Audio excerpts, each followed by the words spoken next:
अस्सलाम वालेकुम। आज हम मंटू के बारे में बात करेंगे। मेरे साथ मेरे बहुत ही प्यारे दोस्त हैं बिलाल मिर्ज़ा साहब। तो बिलाल साहब, आपने मंटू को पढ़ना शुरू किया तो आपने क्या जो है वो उनका कौन सा आपने अफसाना पढ़ा और क्या आपने नोट किया कि मंटू जो है वो कैसे राइटर है? जी, बिस्मिल्लाहिर्रहमानिर्रहीम। अस्सलाम वालेकुम। मेरे तमाम सुनने वालों को पहले मेरा सलाम। जी काशिफ भाई, मैंने मंटू को पढ़ना शुरू किया है।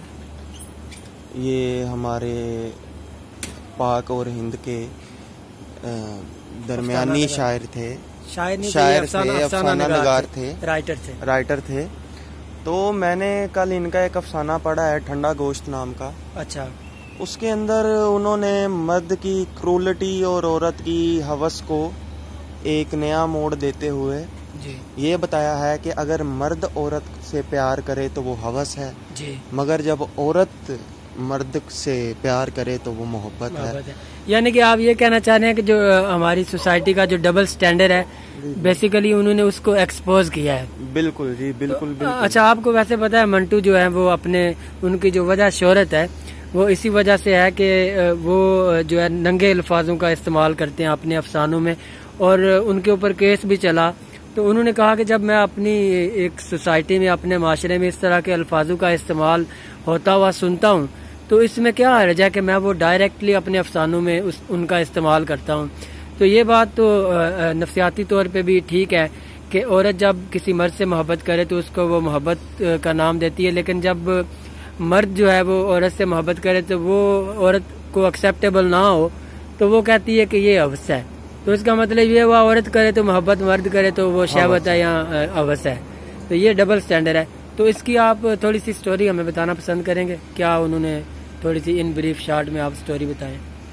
जी, जैसे कि ठंडा गोश्त में उन्होंने यही बताया है कि वो एक मियाँ बीवी के या माशूका के दरमियान या किसी तवाइफ के दरमियान का एक ताल्लुक है, जिसके अंदर वो बताता है कि वो बहुत अरसे के बाद अपनी मशूक से, बीवी से या अपनी तवाइफ से मिलता है। अच्छा। लेकिन जब वो मिलता है तो वो कुछ स्ट्रेस में होता है और कुछ परेशानी में होता है, जंग लड़कर आया होता है, कुछ ऐसा सिस्टम था।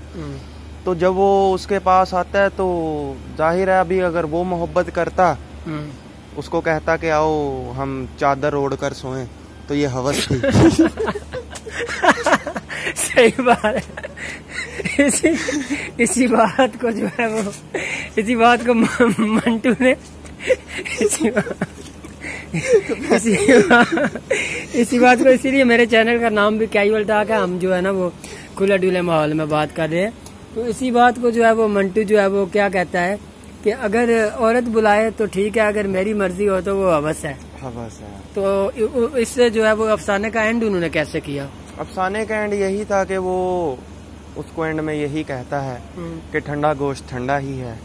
यानी कि ठंडे से ये मुराद हुआ कि उसकी औरत की कोई वाइल हैविंग सेक्स, औरत की कोई पार्टिसिपेशन नहीं थी, मतलब उसका जिस्म बिल्कुल ठंडा था या मार दिया। आपके नजदीक आपने क्या अंडरस्टैंडिंग इससे? मेरे हिसाब से उसके अंदर जो मैंने अंडरस्टैंड किया वो यही था कि औरत को उस टाइम मोहब्बत चाहिए थी या वो अपनी हवस पूरा करना चाहती थी, लेकिन उस टाइम उस मर्द के अंदर इतनी एनर्जी बाकी नहीं थी, इतना उसका मन नहीं था, थका हारा आया था जंग से। अच्छा। शहरों से सफर करता, इस वजह से वो उसको सेटिस्फाइड नहीं कर सका।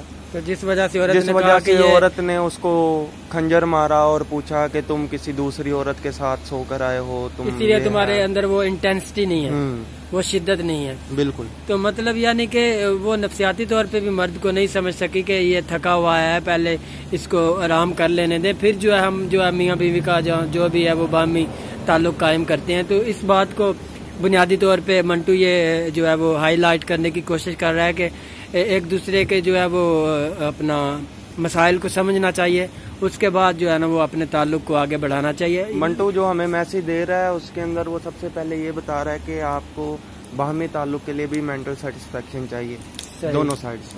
चले बिलाल भाई, बहुत शुक्रिया हमारे साथ बात करने का। इंशाल्लाह आइंदा भी आपसे बातचीत होती रहेगी।